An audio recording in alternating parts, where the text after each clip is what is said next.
In the quaint village of Abiriba, it was a time-honored tradition for the prince to choose a bride from among the village's young maidens.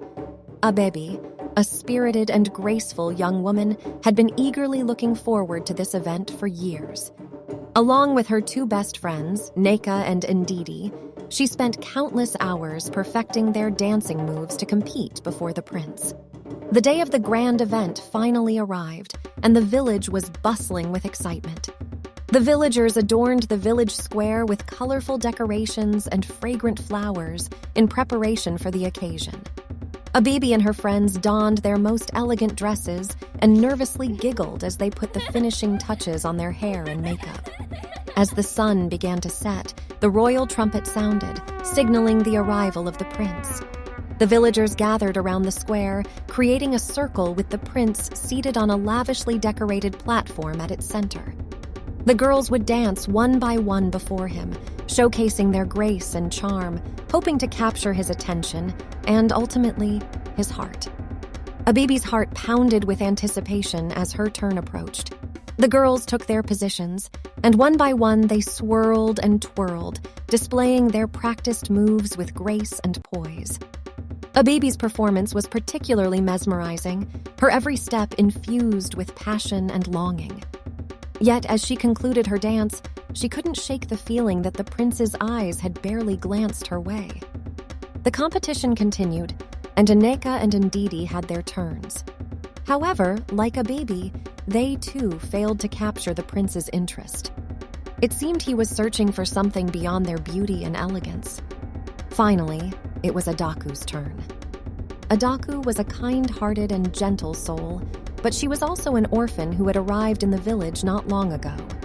She had grown up in hardship, and her clothes were still tattered and worn from her long journey to Abiriba.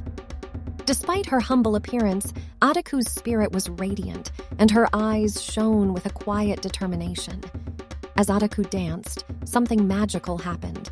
Her movements were not as polished as the others, but they held a raw emotion that resonated with everyone present. Her dance spoke of hope, resilience, and the power of love to triumph over adversity. The villagers were captivated by her sincerity and vulnerability, and the prince seemed spellbound by her every step. When Adaku finished, there was a moment of silence, and then a thunderous applause erupted from the crowd.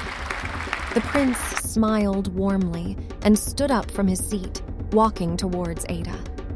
He took her hand and spoke with a voice that carried both authority and gentleness. "I have found my bride," he declared, his eyes never leaving Adaku's. The crowd cheered, and even Nneka and Ndidi, but for Abebi, the case was different. She wore a long face and showed disapproval of the prince's choice. She asked herself discreetly, "Why her and not me? She is stinking." However, night was approaching fast, and the villagers dissembled and went back to their homes, singing and dancing in celebration. The prince left with his bride, Adaku, and headed to the palace.